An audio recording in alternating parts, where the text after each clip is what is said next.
Well, Elliot, we earmarked this friendly as a tough one, and that's exactly how it's proved this evening. What are your reflections of what you've seen? Yeah, I'm disappointed with us, with our performance. We look leggy, look lethargic. It's that stage of pre-season where a lot of teams are similar, where we've had the same 11 from Saturday, have to pretty much play 90 Saturday, 90 today, a few knocks and injuries.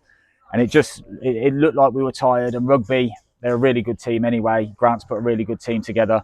They're on the front foot, they're hungry. They've obviously got their first game on Saturday. So I think you could see maybe a bit like us and Stamford, where we were right on the front foot against them because we'd played a few more games in pre-season than them. They're obviously ready, chomping.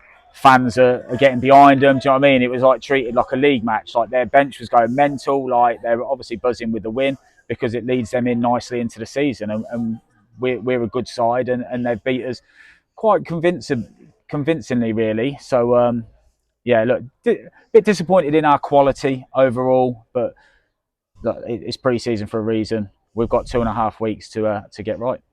It was a very competitive matchup, as you say, played in the spirit of a league game. And I guess if you compare it to Saturday just gone at Stamford, you created a number of chances at Stamford, whereas I guess that was your downfall this evening, just couldn't quite break through a very resilient defence. Yeah, it's the quality on the ball for us. We got in some decent areas at times, and then the cross was too high, or we didn't beat the first man, or it went behind the goal.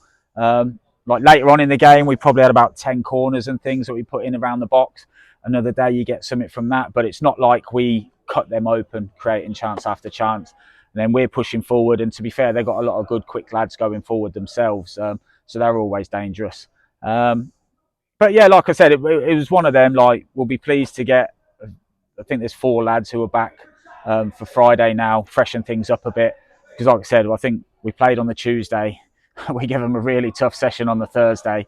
Then they've played 60 minutes, 55, 60 minutes with 10 men on Saturday, which you don't think about. And then those same lads are having to put it in here. So, yeah, there's reasons and excuses for them to be lethargic and tired.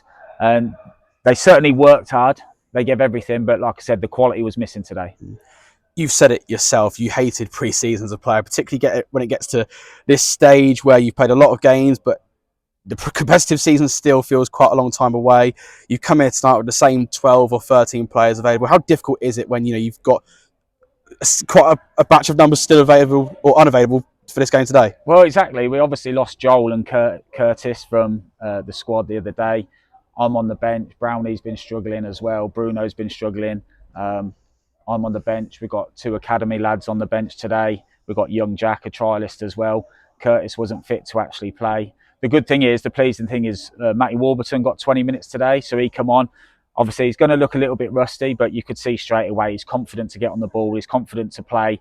So there's no excuses from us because everyone goes through that pre-season. I think you could just tell today, Rugby at home, managers put a really good squad together and they want to beat us. Simple as that. And they obviously have done that. Their season starts Saturday, so they're ready and firing. Whereas we're still a bit, like I said, we were a little bit off it today.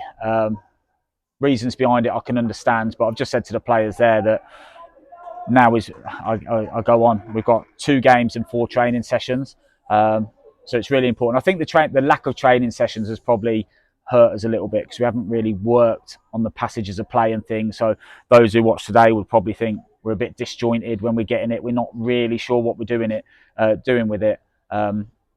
Which it sounds funny in football because you think footballers just should know what to do, but when you get it in certain areas of the pitch, you're thinking, right, striker, what's the striker going to do? Is he going to get out to the winger or is he going to link to the midfielder? So all these little link-ups, again, we've got new players. Like you said, it hasn't helped, obviously, having Joel missing, Max missing, Freddie missing.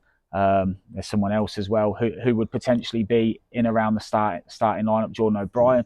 There's 6 or 7 lads there. But yeah, there's always one. Yeah, I know. Yeah, but no, look, it's one of them. It's a great workout. We made it a really tough pre-season for a reason. I think I've said that twice. I'm rhyming. At least you can get your words out. I stuttered all over the place that last question. Yeah. But no, it's true. We've made it a really tough pre-season. I don't really look at results. I think I saw someone else saying it seems nowadays on X and stuff, it's more than ever results have mattered, whereas we haven't really looked at it like that. If you look at how we've played things, we've built people up through 45 minutes, 60 minutes, 70 minutes, getting connections going. And then it's only the last 2 games, because we've had to, everyone's played 90. So we can reset a little bit, obviously going into Banbury, another really tough game, step-free team. So yeah, we can freshen things up a little bit. A proud moment for the academy this evening. I know they didn't get long, but nice to see Monty Brown and Jahazel Foku come on and get some minutes. Yeah, of course. Like, as the club's moving forward, we're trying to progress. It makes it difficult for the academy lads, but we'll always show an interest. And we were short today, so it's bang straight onto Ryan, and Darren, and just saying who's available, who's at the top of, I don't know how old those lads are, 16, 17. Get the call up late last night, early this morning, and they've come out, and yeah, they got a run out. It wasn't for long, but it's just the experience of being around the dressing room, being with the first team, seeing how it's run. They'll be buzzing just to get on the pitch tonight. And like I said, we'll always keep an eye, and hopefully there is someone, 1 or 2 in the academy, who really start to push on. Obviously, the lads who were there last year, like Charlie's doing really well now at Bugbrook, Charlie Seaman. So yeah, hopefully Ewan's there as well. Hopefully they have really good seasons, and we've got good connections with those type of lads, and we'll see what happens in the future. 2.5 weeks until the competitive season starts. 2 more friendlies, both at home. It's interesting that you've got that 8-day gap between Banbury and Warwick, so I guess you'll use that as a chance to get some training in. It's all about using that time wisely now, isn't it? Yeah, that's it. What we've tried to do is bang out all the games, so you're match fit, you're match sharp, you've got that base fitness, and then later on we can then start to work on things and train sort of how you would leading into a game during the season. So sort of the hard yards have been done, the fitness is there. We've been okay with injuries. Like I said, we've got a few knocks and stuff that people are carrying, but there's no like hamstrings or muscle injuries like that, so we're quite lucky in that sense. And like I said, we've got a lot of lads to come back, and now's the time. You've got 4 training sessions and 2 games to get that shirt for the first game of the season. Thanks for your time, Elliot. Have a safe journey home. Cheers.